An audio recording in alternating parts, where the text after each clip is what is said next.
The seventh commandment in the Bible, part of the Ten Commandments, is found in Exodus chapter 20 verse 14, paralleled in Deuteronomy chapter 5 verse 18.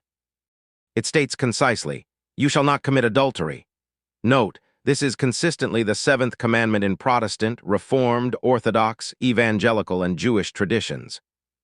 In Catholic and Lutheran numbering, it's the sixth due to combining earlier commands on idolatry, but the text remains identical across Bibles. What does it teach us? This commandment safeguards the sanctity of marriage and the purity of human sexuality. God designed sex as a beautiful, unifying gift within the covenant of marriage between one man and one woman. Genesis chapter 2 verse 24. A man shall leave his father and his mother and hold fast to his wife, and they shall become one flesh. Adultery violates that exclusive covenant bond by involving sexual relations with someone other than one's spouse. Key lessons include: marriage is holy and exclusive. Adultery breaks the one-flesh union, betraying trust, wounding the spouse, and dishonoring the covenant made before God. Malachi chapter 2 verses 14 through 16 calls marriage a covenant. God hates divorce partly because it often stems from or leads to such betrayal. The command protects the stability of families, the well-being of children, and the reflection of God's faithful love for his people.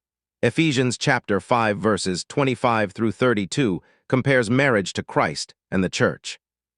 It prohibits more than physical acts. Jesus deepens the command in the Sermon on the Mount, Matthew chapter 5 verses 27 and 28. You have heard that it was said, "You shall not commit adultery." But I say to you that everyone who looks at a woman with lustful intent has already committed adultery with her in his heart. Lustful thoughts, pornography, fantasies, or emotional affairs count as violations in the heart. The command addresses the inner life, calling for purity of mind and desires. It forbids all sexual immorality. While adultery specifically involves a married person, the principle extends to all sexual sin outside God's design for marriage: fornication, premarital sex, homosexuality, incest, bestiality, prostitution. Look to Leviticus chapter 18, 1 Corinthians chapter 6 verses 9 and 10 and 18. The Bible uses terms like sexual immorality to cover broad violations. The seventh commandment upholds chastity before marriage and fidelity within it. Positive call to honor marriage and purity, beyond do not. It promotes cherishing marriage, cultivating intimacy with one's spouse. Fleeing temptation, 1 Corinthians chapter 6 verse 18, flee from sexual immorality, guarding the eyes and heart. And pursuing self-control through the Spirit, Galatians chapter 5 verses 22 and 23. It encourages mutual love, respect, and delight in marriage as God's good gift. Modern applications. In a hypersexualized culture with easy access to pornography, casual hookups, and redefined relationships, this command challenges us to reject objectification.